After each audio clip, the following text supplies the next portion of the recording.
Guys, welcome back to NASA's Thread. Today on the channel, we'll be learning how to make a bubu gown that has an invisible rope. So I'm using this Duchess fabric. I have about 3 yards of this, but I didn't exhaust all. The first thing I did was to fold a piece that I'll be using to cut out the back. All right. So I already gone ahead to measure this out to get my desired width and length for this gown. So go ahead and do that for yours. Just get your desired length. Ensure you're using the shoulder area because of adding for your sleeve. Note the sleeve is going to be cut together with the top. So I went ahead to mark down half of my shoulder, which is 7.5, because my shoulder is 15 inches. So I divided that by 2. So I'll be using the full width of this fabric for my sleeve. Like I said, I've measured that. So I've gotten what I want. I didn't want the sleeve to be too much, all right? So from that end, I'll come down by 1 inch. I'll be using that for my shoulder slant. So the next thing I went ahead to mark is my neck depth, my neck width, sorry. I marked 3 inches for my neck width. All right. And then for I decided to pin this down because my fabric was moving a lot while I was doing this. Okay, so if you're using a fabric like mine, ensure you pin it down so you don't make mistakes. So I'm just going to continue with this process right now. So like I said, my neck width is 3 inches, and then the neck depth for the back is 2 inches. You can decide to use 1.5 or 2 inches, all right? So that will work fine. I'm just going to curve this in with a simple C curve. This is our back part of our gown, right? It's not the front part. We're going to be cutting the front part later on in this process. So the next thing I went ahead to do was just to mark this wall so that it to be more visible, to give my C more curve so that it will not be all L. Okay, so I'm going to connect my shoulder slant down to my neck width point. Remember I said we're cutting the sleeve together with this, so that is like where my sleeve, the length of my sleeve, that is where it's going to end. So I've gone ahead to make that connection. Now at the end of my shoulder slant, like where my sleeve will stop, I'm going to mark the sleeve depth I want. Now if you want yours to be wide, it depends on what you want, okay, but let not be too much so it will not come out looking funny. So I went ahead to mark 10 inches for mine. Then the next thing I went ahead to do is to mark out my bust point so that I'll get the width of this dress properly, what I'll be using. So my bust point is 10 inches. I went ahead to mark that, and then I divided my round bust by 4, which is 8.5, right? And I added an extra 4 inches to this. Okay, so I'm just going to rule this line first so that it will help me. Remember I always say rule out your lines so that it gets easier for you to make your marks. So I'll go ahead and mark my 4 inches of allowance. This is going to serve as both my stitching and extra allowance in while making this. Okay, so the next thing I wanted to do is to mark out my waist point, and then from my waist point I just wanted to get my hip line. I wanted to use this to confirm that I had enough space for my hip. All right, now remember the largest circumference of the body is the hip, so I use that to mark that out so that I'll know if I have enough space for my hip. It's meant to be a free dress. Is not meant to be body fitted. It's meant to be free at the back. Okay, so it's not meant to be body fitted. You can go ahead and do that. Okay, so from the point of my allowance for the bust point, I just went ahead to make a straight line down to the edge, and then I'm connecting the depth I took for my arm into that line. Okay, you can see it has a slant curve at the edge, so that while stitching this down I will not experience any form of rumple at that end. Okay, so that's just it. So this is our back piece. All right, so we have this all in place. So like I said, if you have to ensure that the distance, the width for your hip, okay, is actually okay for around the hip. So I went ahead to mark this out. My round hip is 40 divided by 4. I have 10. Okay, so I have about extra 2 inches allowance at that point, 2 to 2.5. So that was going to work quite well for what I wanted. It's not going to be too fitted on my body. So I'm just going to cut this out, right? Just going to cut this out. I finished marking the back piece. I'm just going to follow my white lines and cut this out. Just make stitches. Okay, the length I'm using for my gown is I marked 52 inches for this gown. All right, so 52 inches included my hemming allowance, joining allowance at the shoulder. So just I use 52 inches. So if you want yours to be longer than what I have on the thumbnail, you can decide to add more inches to yours. So I have my back piece. You can see this is what it looks like. So I'll keep this aside for now and then fold in another piece of fabric for the front. Okay, so I've gone ahead to do that. This is my front piece. Okay, you can see the line I marked in front. Okay, I have about 1.5 inches there. This the gown will be having a slit in front, so we need that space there for our work later. So I went ahead to pin the back down. Okay, just on that line. Ensure you pin it down on that line. It should not be on the line exactly. Just immediately after the line, if you understand what I mean. Okay, so I'm just going to pin this out through. Okay, I made sure I was confirming that it was not on the line, it was not on the 1.5 allowance line I gave in front. Okay, so I have this in place. So I'm just going to pin the top part of this dress. So I'm just going to cut out. I made the mark at the top to mark out my neck width, right? Remember, the neck width is 3, so I just made the mark there. Our neck width for the front and the back has to align with each other.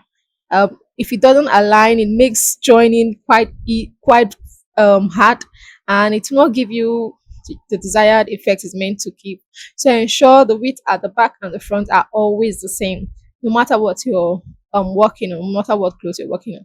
So I've gone ahead to cut that. Okay, so for the front, I came down by 4 inches for the depth of my neck. Okay, sorry, this wasn't too in it wasn't showing quite well while I was doing this. All right, so this is what I had. I marked 4 inches from the top of my neck down, and I connected this to the neck width of 3 inches. So I'm just going to cut this out. This dress is still going to have a slit at the top part, like an opening around the neck area. So I'll go ahead to open this up from the top part down to the edge. Remember I said the dress will be having a slit in front. So we need this to open this up so that while stitching this down, it's not going to give us any kind of problem, right? So I just went ahead to open that up. So this is what I had after I did that. So right now I'm just marking out where I want my slits to stop. That's the slit for the down part of it. Okay, so I went ahead to mark 32 inches from my shoulder point. So if you want yours to come up a little more, you can do that. So for the neck area, I came down by 4 inches for my neck slit, right?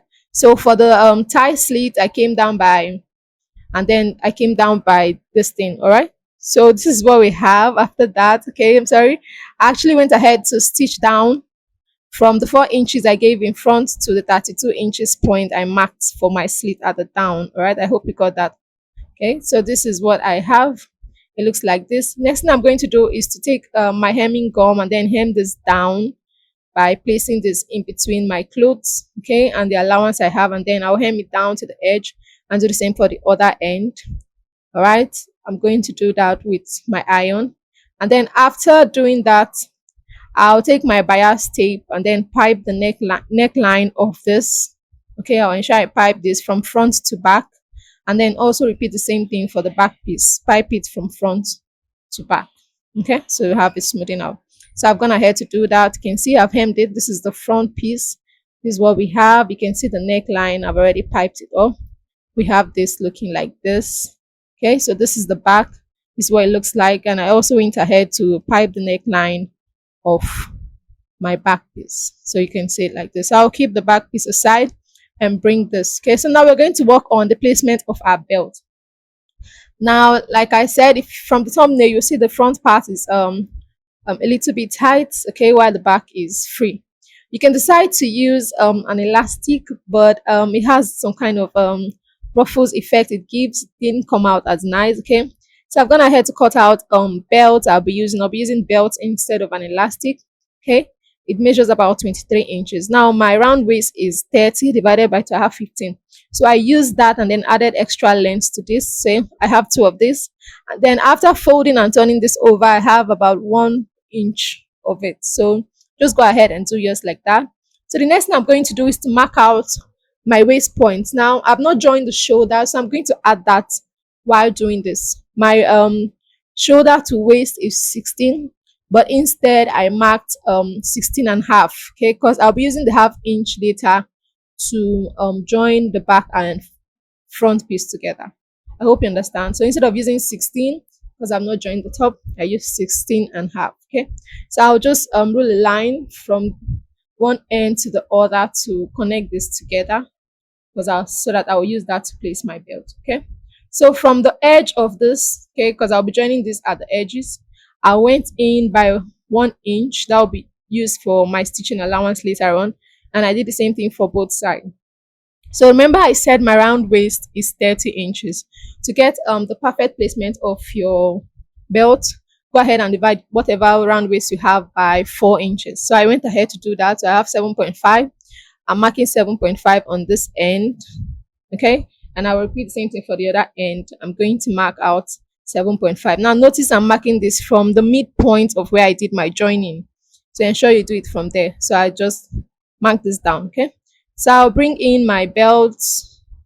I've already turned this out like I showed earlier, so I'm going to bring in my belt right now and then pin this down to the edges of where I want it to be. Okay, I'm marking this on the 7.5 edge, pinning this down rather. So I'm going to pin this down. Okay, and then I'll pin it down to the other end. You can actually do this after making your clothes, but I think it's safer this way so you don't have joinings. All right, so I'll just go ahead and stitch it down and stitch it down. So I've gone ahead to do that. You can see this is what it looks like from the inside. Okay, I did my stitching of the belt on the inside, so this is the front. You can see it looks smooth. Okay, if we had used an elastic for this to have a form of gathers or like say ruffles at at that part, so I didn't want that. So the next thing I went ahead to do is to place my back and front piece together, front facing front. Okay, I'm just going to join the shoulders on both ends. Ensure you place this properly, and then join both shoulders together. Okay, and then after doing that, I'll go ahead and hem the end of my sleeve. All right, so I've gone ahead to do that. You can see this is what it looks like. This is coming out really nice. It's looking quite good, I know. So this is what it looks like. So we're almost through with this. The next thing we're going to do is to turn this over to the wrong side, and then we'll go over to the machine to make stitches. All right, just remember I left 1 inch by the side for my stitch, so I'll do that from the top, from the sleeve area. I will stitch it down and then I'll replicate it on the other end of this piece. Okay, and then I'll hem it down. So I've gone ahead to do that. I also went ahead to iron this out. So we have this here, right? We are actually through with this dress. Okay, so while wearing this, you just have to tie the belt around your waist. Okay, just put your hands inside and do that. It's going to come out looking quite nice. All right, so this is the final product of this. This is me wearing it. You can see how nice it looks. Okay, let me know in the comment section what you think about this outfit. Let me know if you'll be trying how to make this beautiful clothes. Don't forget to like, subscribe, and share. Okay, thank you for watching and see you next time.